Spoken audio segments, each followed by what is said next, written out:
Badan Pengelola Investasi Danantara dikelola asing. Media Tempo dituding dikendalikan asing. Selamat datang di Opini Alvin. Di video kami sebelumnya, kami sudah banyak membahas serangan ke media Tempo, bukan hanya serangan teror berupa bangkai hewan, tapi juga serangan di media sosial.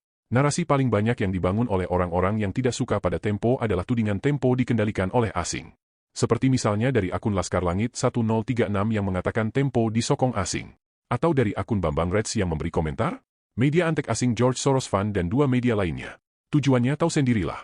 Serangan seperti ini cukup banyak kita temukan di kolom-kolom komentar di video yang membahas kasus teror kepala babi dan bangkai tikus ke kantor Tempo. Dan jika kalian sering mengikuti video-video di Tempo, kalian akan menemukan bahwa wartawan Tempo tidak pernah menyangkal banyaknya sumbangan asing yang membantu mendanai kegiatan peliputan Tempo. Bukan hanya pernyataan lisan, di majalah Tempo, juga secara transparan diberitakan keberhasilan Tempo mendapatkan pinjaman dana dari Media Development Investment Fund atau MDIF Inc. MDIF sendiri adalah sebuah lembaga yang didirikan khusus untuk memberikan bantuan kepada media-media yang independen yang tidak terafiliasi dengan kepentingan pemerintah di negaranya. Ada ribuan atau mungkin jutaan dermawan yang menjadi donatur di lembaga ini, dan salah satunya yang selalu dibesar-besarkan di Indonesia adalah George Soros. Yang jadi pertanyaan adalah kenapa lembaga ini peduli pada media independen? Dalam banyak kasus di berbagai negara, penguasa terkadang menggunakan media untuk kepentingan elektoral. Media dibayari untuk memberitakan yang baik-baik saja dan menutupi fakta negatif dan indikasi penyelewengan yang dilakukan penguasa. Semua itu dilakukan agar sang penguasa selalu mendapatkan kesan positif di mata publik dan tingkat elektoralnya tetap tinggi. Dalam kasus Pagar Laut Tangerang misalnya, salah satu konten kreator, Arya Permadi atau Abu Janda yang mengaku pernah dibayari mantan Presiden Joko Widodo untuk menjadi influencernya, tiba-tiba muncul membuat video settingan dengan membuat skenario bahwa pagar laut di Tangerang dibangun secara swadaya oleh warga. Beruntung bahwa kekuatan konten kreator dan media independen lebih masif. Penyelidikan dilakukan, dan polisi lalu menetapkan kepala desa dan stafnya sebagai pelaku pembuat pagar sekaligus pembuat sertifikat palsu. Walau masih jauh dari harapan, setidaknya sudah bisa membuktikan bahwa influencer mantan Presiden Jokowi yang mencoba menutupi fakta sebenarnya sudah mulai dapat dipatahkan. Atau dalam kasus lain, misalnya video pernyataan Deddy Corbuzier yang mengancam memukuli anak yang tidak mau makan makanan bergizi gratis. Jadi masalah makan siang bergizi gratis buat anak-anak. Ada satu video yang gue lihat, ada anak ngomong ayamnya kurang enak. Kurang enak, pala lu PA, kurang enak ayamnya. Makan siang bergizi gratis. Anak gue, Aska, dari dulu ikut gue syuting di mana-mana. Yang gue kasih makan adalah makanan box yang ada di sana yang buat semua orang. Dan kalau dia ngomong sama gue, "Pak, nggak enak, aku mau yang lain," gue tabok. Tanya anaknya, gue tabok. Makan kamu. Ini makanan, ini sehat. Semua orang makan seperti ini. Komplain gak enak. Itu anak gua tabok. Makanya sampai sekarang, lu tanya sama semua orang yang pernah syuting sama Aska atau deket sama Aska. Sampai sekarang Aska kemanapun, kalau ada syuting atau ada kerjaan, yang dicari sama dia adalah nasi box karena kebiasaan. Gak pernah komplain, enak gak enak. Dimakan sama dia. Nah ente komplain. Sekaya apa ente? Sebagai influencer pemerintah, Deddy Corbuzier dipaksa mendukung apapun kebijakan pemerintah.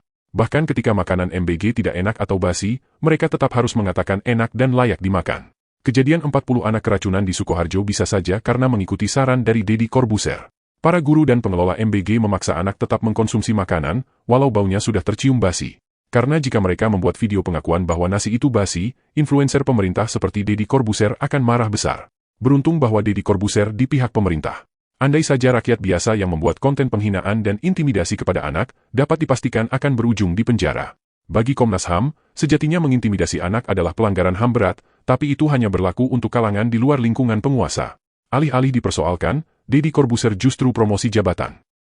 Fakta-fakta bahwa para influencer penguasa sering mengaburkan masalah dan menyesatkan publik, membuat beberapa jurnalis seperti Sasa Vucinic dari Serbia dan Stuart Auerbach dari Amerika mendirikan lembaga Media Development Investment Fund atau MDIF yang bertujuan membantu pendanaan media yang independen di seluruh dunia. Jutaan orang-orang baik dari seluruh dunia yang menyadari pentingnya kerja-kerja jurnalis yang bisa menghadirkan informasi berimbang ke publik kemudian ramai-ramai menjadi penyumbang atau donatur. Dan salah satunya adalah George Soros, seorang pengusaha kenamaan di Amerika, dan sekaligus seorang politikus yang dibenci di negara-negara penganut paham komunisme dan otoriterisme. Keberhasilan media Tempo mendapatkan pendanaan dari MDIF kemudian membuat media dan konten kreator para influencer penguasa kebakaran jenggot. Mereka kemudian ramai-ramai menggoreng isu bahwa media Tempo bekerja sesuai pesanan asing. Isu-isu murahan ini sengaja dihembuskan untuk mengurangi kepercayaan publik pada pemberitaan Tempo yang terkenal aktif memberitakan sikap kritis kepada kebijakan pemerintah. Sayangnya, sikap ugal-ugalan Buzzard ini dengan sangat mudah di-counter oleh media independen lainnya. Salah satu konten kreator di kanal YouTube membuat perbandingan antara pinjaman dana MDIF kepada Tempo dan pinjaman keuangan negara dari Bank Dunia. Secara menohok, konten kreator ini menantang para buzzer dengan memberikan pertanyaan. Apakah karena pemerintah mendapatkan pinjaman asing lalu pemerintah tidak bisa independen? Apakah karena pemerintah berutang pada negara lain, lalu pemerintah harus bekerja sesuai pesanan dari negara pemberi pinjaman? Dan yang paling fatal adalah badan pengelola investasi yang didirikan Presiden Prabowo yang diberi nama Danantara. Danantara yang akan mengelola semua dividen dari badan usaha milik negara, ternyata mempekerjakan 6 orang yang berstatus warga negara asing. 4 orang yaitu Ray Dalio, Jeffrey Sachs, Chapman Taylor dan Thaksin Shinawatra sebagai penasehat, kemudian Liang Senghui sebagai Managing Director Risk and Sustainability dan Yap Kim sebagai Komite Investasi dan Portofolio.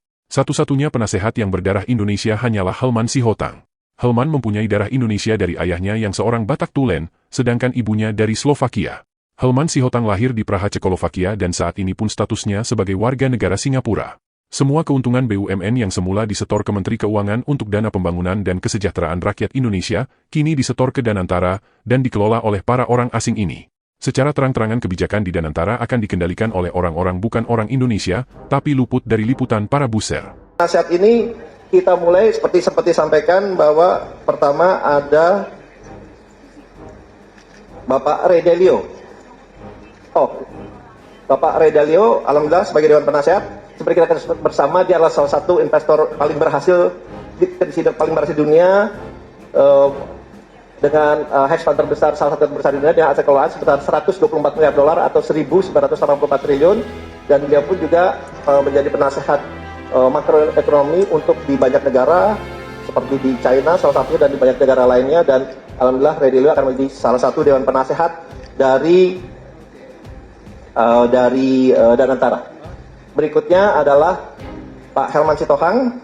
Pak Helman Sitohang ini adalah bangkit terkemuka asal Indonesia yang pernah menjabat sebagai CEO dari Credit Suisse Asia Pacific dari tahun 2015 sampai dengan tahun 2021, dan sekarang juga menjadi advisor di Blackstone, yang dimana adalah salah satu private equity terbesar di dunia. Dia juga satu advisor di Blackstone. Ini juga menjadi salah satu tim penasehat dari Danantara dengan pengalaman beliau yang sangat luar biasa.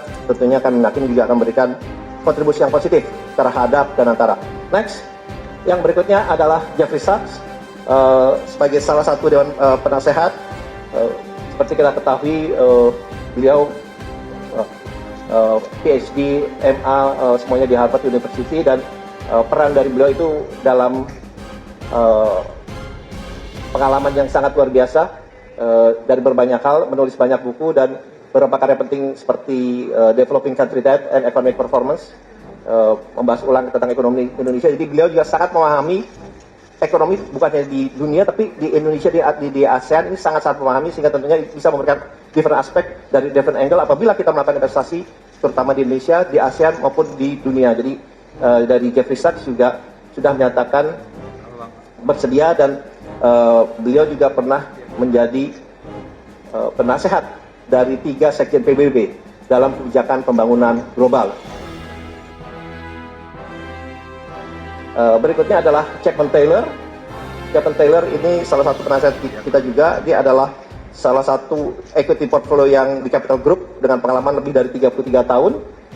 Dan banyak fokus memang di negara-negara ASEAN, terutama investasinya di Indonesia, Filipina, Malaysia, dan juga Selandia Baru. Dan ia dikenal sebagai kepemimpinannya dalam industri investasi dan kontribusinya dalam dunia terutama pendidikan, kontribusinya sangat-sangat besar, dan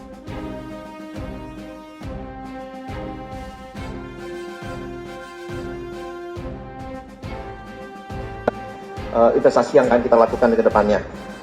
Berikutnya, next, ada Thaksin Shinawatra. Kita ketemu bersama, ini adalah salah satu Perdana Menteri Thailand pada tahun 2001 sampai dengan 2006, dan beliau juga menjadi penasehat dari Perdana Menteri Malaysia Anwar Ibrahim, dan di bawah kepemimpinannya beliau PDB Thailand naik dari 4,9 triliun baht ke 7,1 triliun baht dalam 5 tahun. Jadi ini juga untuk memberikan different angle apabila kita juga ingin berinvestasi di negara-negara ASEAN-nya nanti di kemudian. Jadi menurut kalian, mana yang lebih berpeluang dikendalikan oleh asing? Tempo yang mendapatkan pinjaman dana dari lembaga independen dunia, atau Danantara yang dikelola langsung bukan oleh orang Indonesia? Tuliskan jawaban kalian di kolom komentar, dan jangan lupa like dan subscribe, agar channel ini dapat berkembang. Terima kasih.